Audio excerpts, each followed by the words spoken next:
Ayun na nga guys, at pumunta na tayo sa isang street dito sa Tondo na laging sikat noon pa man.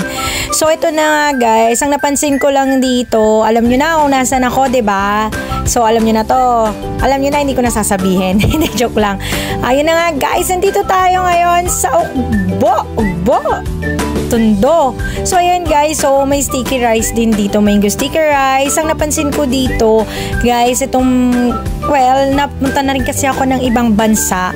So napansin ko rito, lahat ng meron tayo ay meron ito sa Thailand. Yes, Thailand po. Lahat ng meron dito. So isa na nga yun si mango sticky rice at itong mga ito, yan. Pero ito first time ko itong matitikman, itong pani puri. So tingnan na natin, para siyang chicharon na kinrak sa top, yung top niya, tapos yon na nga lalagyan niya. Tignan nyo yung bilog na ginawa niya. Mapapansin nyo, kukuha siya. So yung mga yan, sabi ko, kuya, ano yung mga yan? Sabi niya, wala, lang daw po, display lang. Okay, display lang pala siya.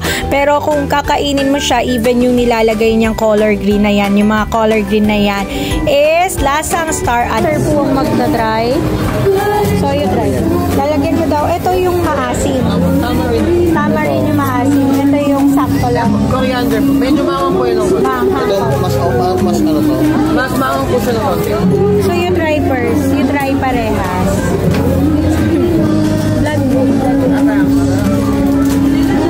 Try mo yun. Lagyan mo rin ng labs.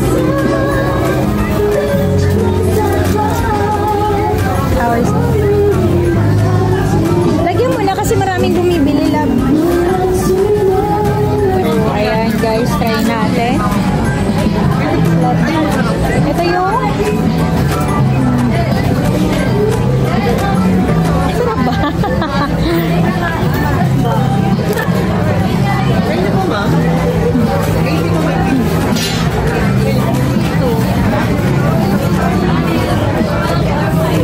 Ito yung kasya.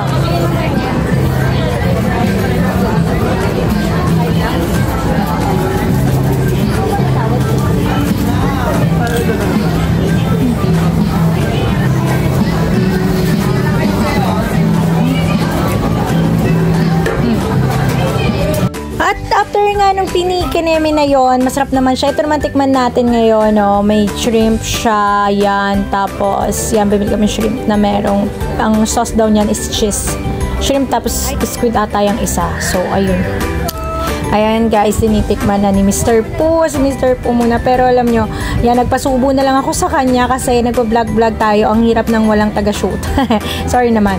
So, ayun guys, yan, dinretso ko na yung kain ko. Sobra, masarap siya. For me, ito 1 to 10? 10 siya, 10. Yung pini kanina is nasa 5 lang siya. Ayun, meron pa next video pa. See you at part 2.